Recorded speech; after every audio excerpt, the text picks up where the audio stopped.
So this was, I guess, 2022, and it was like the biggest tournament, like for World Cup women, like that's the it factor. And it was post-COVID, so it's like, oh, finally, like I get my chance, like finally people are looking at the screens, they're gonna watch me on Fox. And then we played Spain in a game, and I hurt my hamstring, and it set me back. So I lost my starting spot.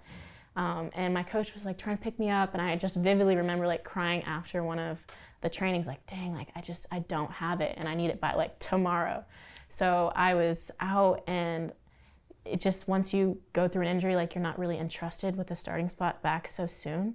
And I was just like waiting, I'm like, hey coach, like my hamstring's ready, like I'm on the sideline, and I'm over here like worried about me and my stats and my stat sheet instead of worrying about like the USA needs to progress from group stage to quarterfinals. So that was basically my sideline journey, and I went from like being the it factor to being on the bench, and then I figured out that like the real goal was to win the tournament.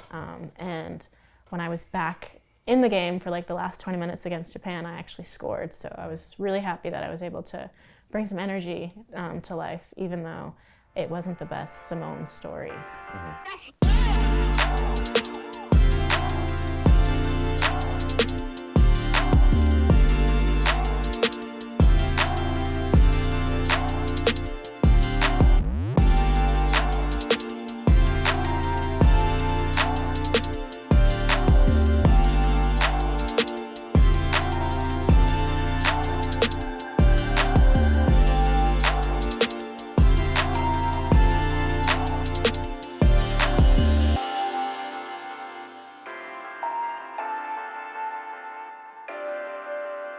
I want to talk a little bit about just being sidelined, and especially sitting here with such elite athletes, I feel like we're so used to being at the top of our game.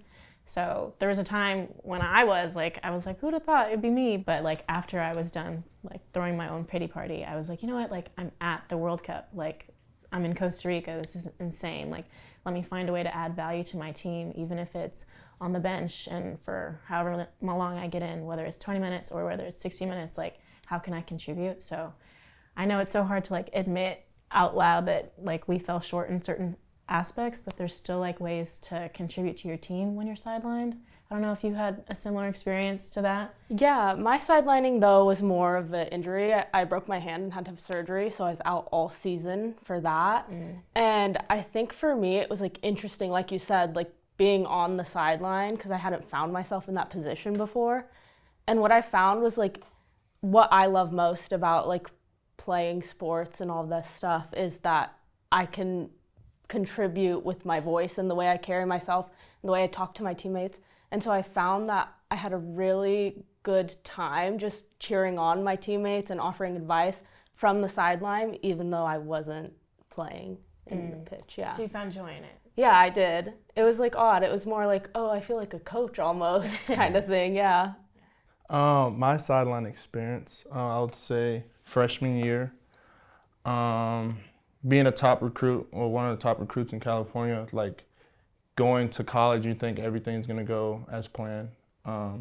Getting there, being injured, pulling my hamstring about 4 times, kind of was a hard, rude awakening of how sports are gonna go for me in college. And so during that whole freshman year, it kind of was ups and downs, and it kind of woke me up and telling you how important rehab is, how important eating is. And so from there, I kind of learned my experience of growing up.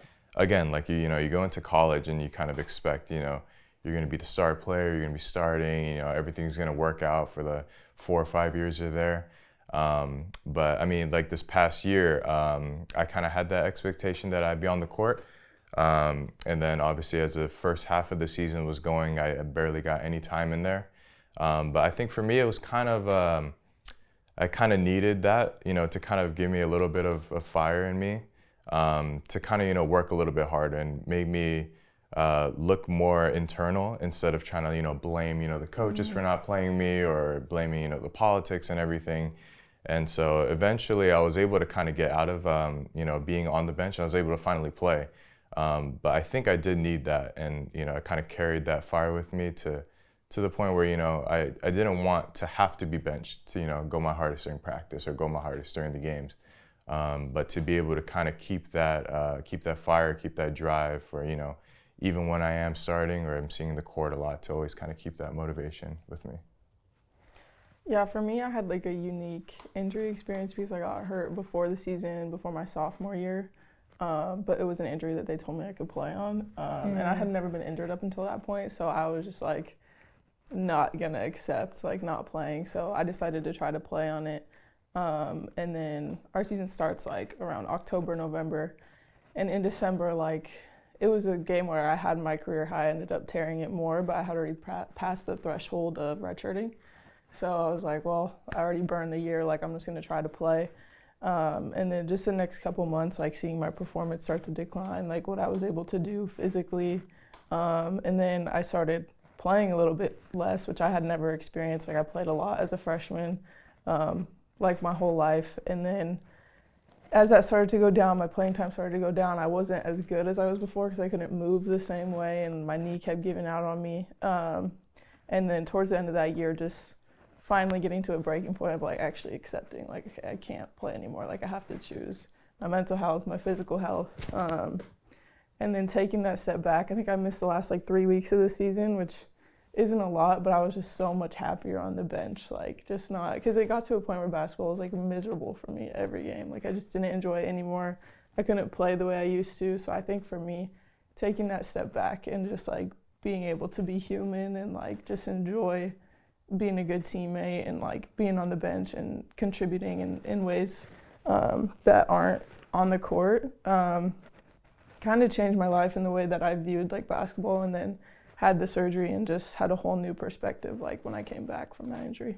Wow, I didn't even know that about you.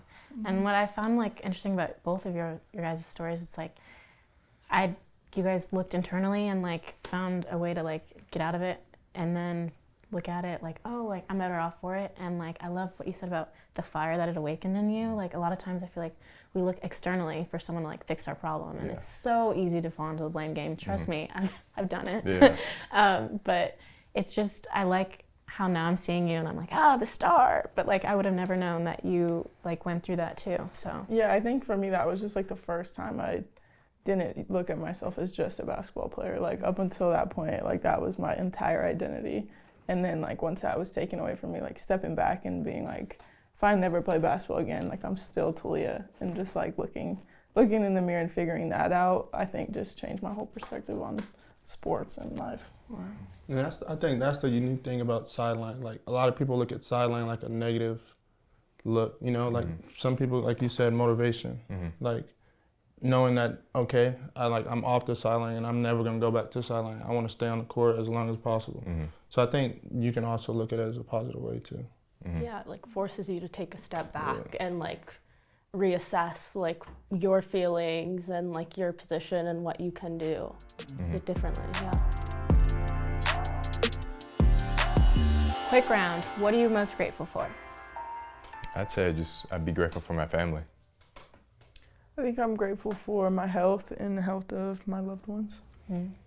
I would say faith and family. My family, and specifically my dog. I'll say faith and family for sure. I want to know also just like what you guys throughout your career as an athlete just are grateful for, and it doesn't even have to be super big. Like the little things matter just as much as the big things. I think just like the support I have just for people that may not be like in the team, but like, you know, my trainers, you know, my managers, like, you know, the support staff. Really grateful for them because they do a lot of things behind the scenes that a lot of people don't see. And I always try to make it a point to, you know, give them my gratitude and you know, show them that, you know, that I see all the work that they do behind the scenes. Yeah, I think just like the opportunity to play basketball and get my education paid for, I think especially in like the NIL era of like how greedy things have gotten and how about money, like at the end of the day, like I'm grateful just to be getting like, especially at USC, like as a like $100,000 a year education, and just like all the people that supported me and still support me and like allow me to do what I do. Like I'm just grateful to be in this position. Seriously. And like, yes, like the monetary of being at a USC and all the resources that it provides, but also just like the people. I'm like, you can't replicate sitting next to people like you guys. Like, I wouldn't have never been able to meet certain personalities, certain people that have like showed me something new or like contributed to my life in some shape, way, or form. So I think like that sometimes like goes underrated because you can't like see it and it's not a tangible thing, but that's something that's really special. Yeah, I think I practice gratitude in the fact that my body is able to do what I want it to do. Like when I go out and play a sport, like I know I'll be able to catch that ball. I know I'll be able to do a perfect pass or something. And I think that that is a privilege. And I think that because of that, it like makes me look at the way I play differently. And like even like getting injured, I'm like, it makes me more grateful for when I can play. And so yeah. What I would say is just being able to play the sport and play it at a high level like this. I think me and my brother being the first generation in our family to play at a level like this, I think I wake up every day grateful to have good health also and just be able to go out there and have fun and play the sport that I love. Yeah, I think so much of it is perspective and just making sure that like you are grateful for the little things every day, like you said, like being injured. Especially for me, like going through like having surgery and not being able to put weight on my leg for 6 weeks. I just remember being like, who cares about basketball? Like I just want to walk. Like I just want to like walk out my door, go down my stairs. So little things like that. Like I feel like a good example for me is like, you know, when you wake up with a sore throat and like you have a sore throat all day and all you can think about is like when I didn't have a sore throat, like you look at other people doing water like I just miss what it feels like to not have a sore throat, and I wasn't grateful for it when I didn't have one. Like that's all I think about. So I feel like that's just a good example of like making sure you're grateful for all the little things. That's so real. One of my coaches used to like write like a little post-it note and like put it into like a jar, and it would be like a jar of gratitude each day. And like at the end of the year, you'd be like, wow, like I'm afforded so much. And I thought it was such a cute idea to practice it. So, yes or no, are you guys good at forgiving yourself and forgiving others? That's a yes to both. Yes to both. I think I'm great at forgiving others. I think not holding grudges is something I really pride myself on, but I don't think I'm as good at forgiving myself. I think I'm not good at either. Simply because I just hold on to things too tight, and in my head it's a perfect fantasy world, and it just takes me a long time to detach from that. Yeah, I think for me, forgiving myself is something that I'm definitely a work in progress. As for others, I do find it a lot easier to forgive others. Yeah, I'm able to forgive in both ways. In terms of like forgiveness on your team, what does that look like in a team setting? You know, with how fast-paced rugby is, it was almost like this thing where like it's crazy, like everyone's yelling at everyone all game, and then it's after the game, you're like, hey, sorry about that, and it's like, no, you were right, like making each other better. I think coming from a common headspace of we all just want each other to do better, it makes forgiving each other a lot easier after the fact. Yeah, it also like helps me sleep at night. Yeah, absolutely. Yeah, I think just viewing forgiveness as an opportunity for growth is the biggest thing. I feel like I don't use the word forgiveness a lot in like a team setting. Like I feel like it's you just take care of whatever the problem is and communicate and just like realize that we're all working towards the same goal. Yeah, I realize that nobody's perfect, including myself.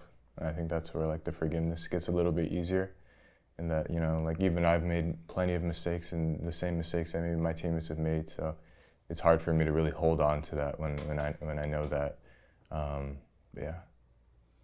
I also think that like relationships are a big piece of it, because if you grow and build on those relationships with your teammates and you trust each other and you're close, then you understand them, and so it makes it really easy to forgive them because you know who they are and what they're capable of. When you know your teammates really well, it's like you don't even have to. That's like right. it's just you you know each other. Yeah. It's that kind of thing. Unspoken. Exactly. Yeah.